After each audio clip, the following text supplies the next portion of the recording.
Assalamualaikum warahmatullahi wabarakatuh. Hamdan syukran lillah amma ba'du, la haula wala quwwata illa billahil aliyyil azim.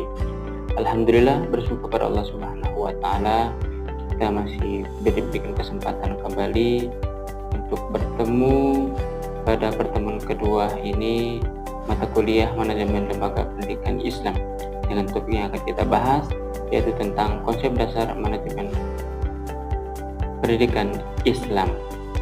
Salawat serta salam kita aturkan kepada junjungan Nabi Muhammad sallallahu alaihi wasallam. Mudah-mudahan kita semua akan mendapatkan syafaatnya. Amin ya rabbal alamin. Adapun submateri konsep dasar manajemen pendidikan Islam yang kita bahas, yang pertama definisi manajemen dalam konteks Islam, kedua tujuan manajemen dalam konteks Islam, tiga fungsi dasar manajemen dalam Islam, empat karakteristik manajemen Islam, 5. Ruang lingkup manajemen pendidikan Islam, 6. Perbandingan manajemen konvensional dan manajemen Islam. Kita bahas pertama definisi dan pengertian. Secara umum, manajemen diartikan sebagai suatu proses perencanaan, proses pengorganisasian, pengarahan, dan juga pengawasan sumber daya untuk mencapai tujuan tertentu secara efektif dan efisien.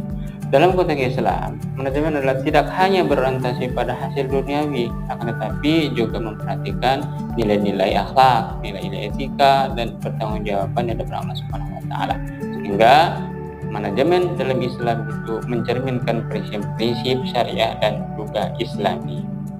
Subtopik yang kedua, tujuan manajemen dalam konteks Islam. Yang kita bicara, tujuan yang pertama untuk mewujudkan keseimbangan dunia dan akhirat. Tujuan yang kedua untuk menegakkan nilai-nilai Islam dalam kehidupan organisasi.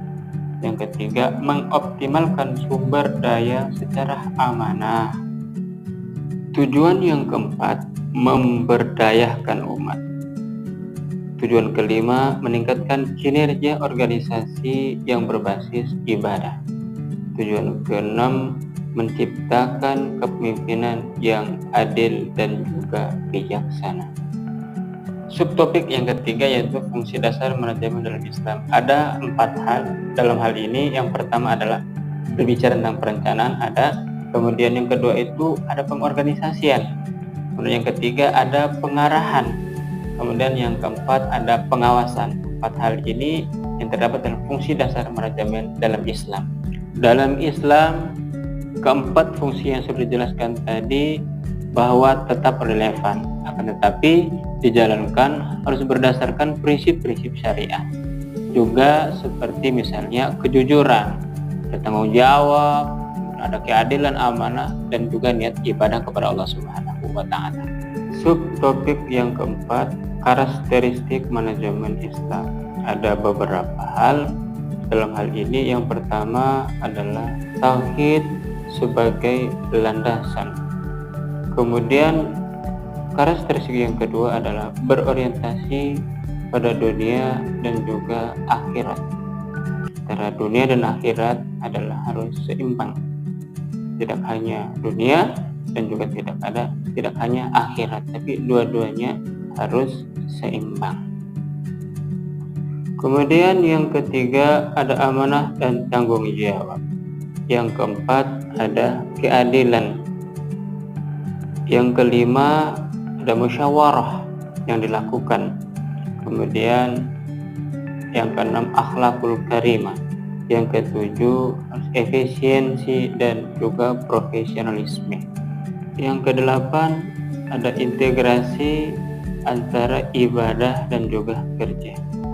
Kita bekerja itu niatnya untuk ibadah, maka insya Allah di awalnya mulus, di akhirnya juga akan mulus. Di awalnya ikhlas, maka di akhirnya juga akan mulus berjalan organisasi. Yang kesembilan adalah muraqabah. Apa itu? Yaitu kesadaran pengawasan Allah. Walaupun dalam melaksanakan tugas kita tidak dilihat oleh pimpinan teratas kita, tapi ingat setiap tindak tanduk kita, aktivitas kita langsung diawasi oleh Allah Subhanahu wa taala. Kita meyakini bahwa Allah akan melihat, Allah akan mengawasi setiap aktivitas yang kita lakukan dalam kehidupan ini. Pembahasan yang kelima yaitu tentang ruang lingkup manajemen pendidikan Islam. Dalam hal ini adalah bahwa seluruh aspek atau bidang yang terlibat dalam proses perencanaan, kemudian pengorganisasian, kemudian pelaksanaan dan evaluasi itu kegiatan pendidikan yang harus berdasarkan pada nilai-nilai keislaman. Yang pertama adalah manajemen kurikulum. Kemudian kedua ada manajemen peserta didik. Yang ketiga ada manajemen pendidikan dan tenaga kependidikan. Yang keempat ada manajemen kesiswaan dan kegiatan ekstrakurikuler. Yang kelima ada manajemen sarpras pendidikan. Sarana dan prasarana pendidikan ini sangat penting.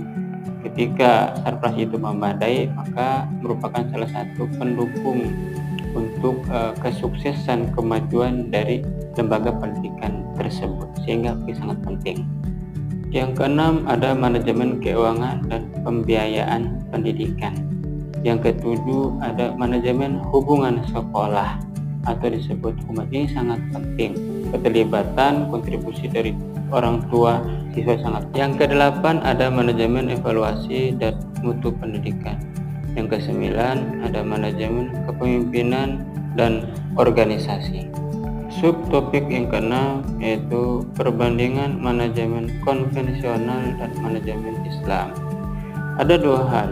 Yang pertama, manajemen konvensional, yaitu bersifat sekuler dan pragmatis, fokus pada pencapaian tujuan dunia berkaitan efisiensi, kemudian target, keuntungan yang dibicarakan. Etika dan nilai bersifat relatif biasa, tergantung sebuah budaya dan aturan buatan manusia. Nah, sedangkan sumber motivasinya apa? Lebih kepada penghargaan dunia berkaitan dengan seputar gaji, jabatan, kemudian promosi. Nah, sedangkan manajemen Islam itu bersifat holistik dan spiritual. Bertujuannya apa? Dunia akhirat. Ya, tidak hanya dunia tapi akhirat. Tidak hanya dunia, tidak hanya akhirat tapi dunia juga. Dua-duanya dunia dan akhirat.